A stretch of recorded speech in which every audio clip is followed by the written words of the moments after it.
ఈరోజు 75వ రాజ్యాంగ దినోత్సవం సందర్భంగా విజయవాడలోని రాజస్థాన్ తెలుగు విద్యాలయ విద్యార్థులు రాజ్యాంగ దినోత్సవం జరుపుకుంటున్నారు. ఈ సందర్భంగా విద్యార్థులతో వేయబడుతున్న రాజ్యాంగం మన రక్షణ కవచం అనే ఈ లఘునాటికని చూద్దాం. ఇప్పుడు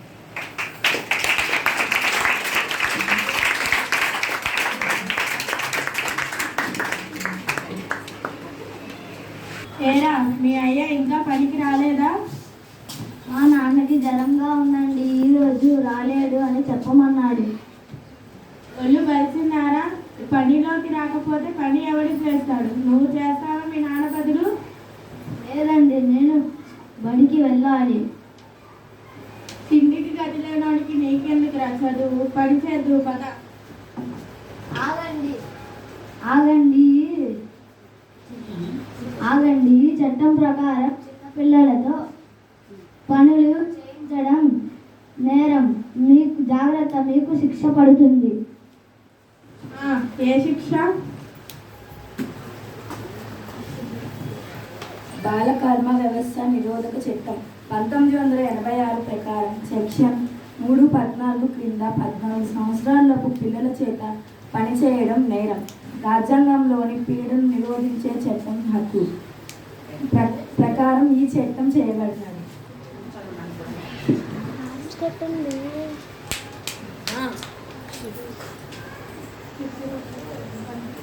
ఏమే మీ పుట్టింటికి వెళ్ళి డబ్బులు తీసుకురమ్మన్నానుగా, ఇంకా పోలేదా? మాటలతో చెప్తే ఎందుకు వింటావే? నాలుగు తంటే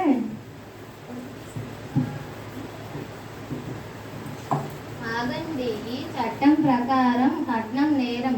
గృహహింస చట్టం కింద భార్యను కొడితే జైల్లో ఉంటారు, జాగ్రత్త. ఈ చట్టం ఎవరు కనిపెట్టారో కానీ ఈ చట్టం ఎవరు కనిపెట్టారా దేవుడా? ఇంట్లో ఉండడం కంటే బయటికి పోవడం బెటర్.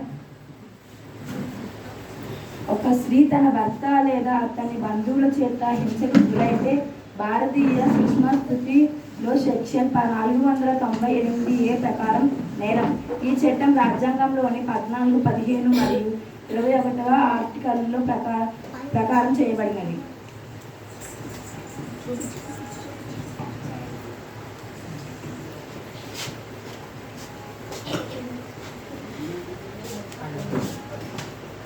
ఏరా కులం తక్కువ ఎదవా, నాతో పాటు సమానంగా కూర్చుంటావా? నీకు ఎంత ధైర్యం? నీ సంగతి చూస్తాను. నాకు కూడా ఆటలు జాగ్రత్తగా రానివ్వండి రాయుడు గారు. మళ్ళీ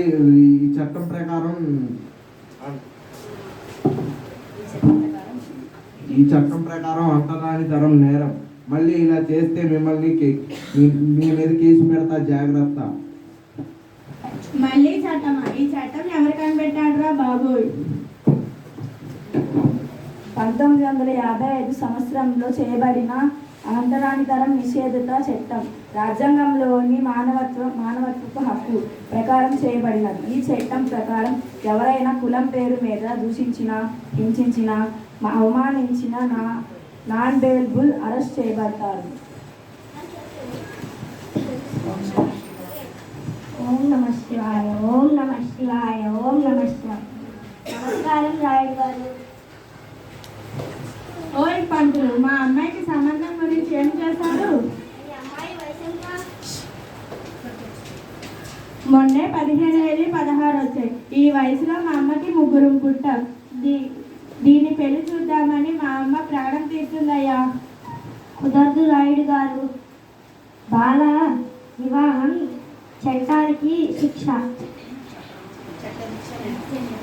చట్టరీత్యా నేరం.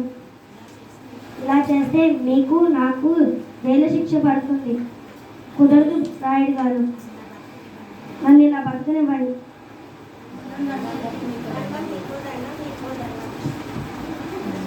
బాబోయ్ బాబోయ్, ఈ చట్టాలు ఎవరు కనిపెట్టాడురా దేవుడా? బాల వివాహ నిషేధ చట్టం ప్రకారం 18 సంవత్సరాలలోపు బాలికలు 21 సంవత్సరాలలోపు బాలు వివాహం చేస్తే ₹1,00,000 జరిమానా, 2 ఏళ్ళు జైలు శిక్ష విధిస్తారు. రాజ్యాంగంలోని స్వేచ్ఛ ప్రేరణను విరోధించే హక్కును నుండి ఈ చట్టం చేయబడినది. చూసారా పిల్లలు, దీన్ని బట్టి మనకి ఏమర్థమైంది? మనకి ఏ కష్టము రాకుండా నిరంతరం కాపాడేది ఏంటి? రాజ్యాంగం. అది మనకి కనిపించని దైవం రాజ్యాంగం. మనల్ని అన్ని కష్టాల నుంచి మన రాజ్యాంగమే కాపాడుతుంది. ఈ రాజ్యాంగాన్ని మన స్వాతంత్రం వచ్చిన వెంటనే ముందే, రాజ్యాంగం స్వాతంత్రం రావడానికి ముందే రాజ్యాంగ రచన ప్రారంభమైంది. ఈ రాజ్యాంగ రచనా సంఘానికి అధ్యక్షుడిగా డాక్టర్ బిఆర్ అంబేద్కర్ గారు, రాజ్యాంగ రచన కమిటీకి అధ్యక్షుడిగా బాబు రాజేంద్ర ప్రసాద్ గారు, అలాగే రాజ్యాంగాన్ని అమలు చేసిన మొదటి ప్రధానమంత్రిగా జవహర్ లాల్ నెహ్రూ గారు ఉన్నారు. వీళ్ళు ముగ్గురిని మన రాజ్యాంగ నిర్మాతలు అని చెప్పుకోవచ్చు. ఆ రోజు నుంచి 75 సంవత్సరాల నుంచి భారతదేశం భిన్న మతాలతో, భిన్న కులాలతో, భిన్న ప్రాంతాలతో ఉన్నప్పటికీ కలిసికట్టుగా ఉంటుంది.